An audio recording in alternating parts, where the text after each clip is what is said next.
ঢাকার অন্ধকার রাজনীতির করিডোরে গোপন বৈঠকের পর তৈরি হচ্ছে নতুন এক অজানা সমীকরণ।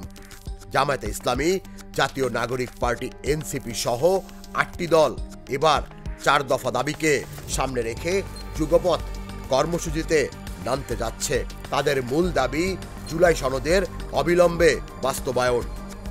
সঙ্গে আছে আরও ৩টি বিস্ফোরক শর্ত: সংখ্যানুপাতিক ভোটে জাতীয় নির্বাচন, লেভেল প্লেয়িং ফিল্ড নিশ্চিত করা এবং জাতীয় পার্টি ও ১৪ দলের কার্যক্রম নিষিদ্ধ করা।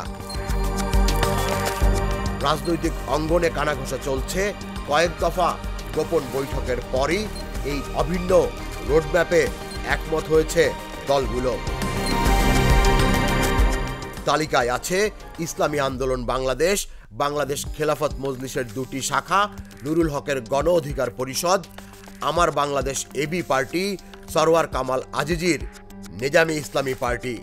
প্রতিটি দলই প্রস্তুত আলাদা সংবাদ সম্মেলনে কর্মসূচি ঘোষণার জন্য। তবে রোববার খেলাফত মজলিস প্রথমে মুখ খুলতে পারে।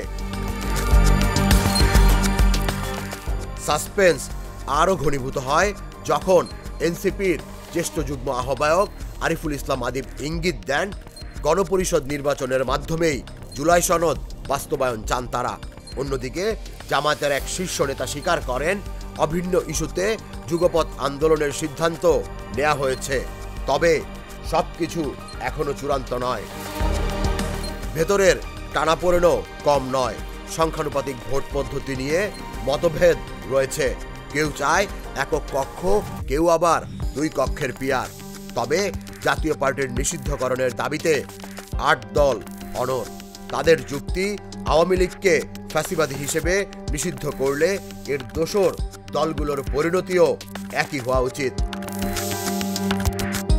রাজনৈতিক বিশ্লেষকরা বলছেন, এই জোট যদি রাস্তায় নামে তবে ফেব্রুয়ারির নির্বাচনের আগে রাজনীতির ময়দান কেঁপে উঠবে।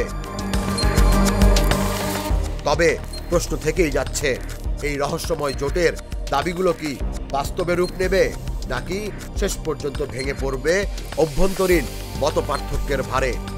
তুষার ইসলাম, জাগো নিউজ।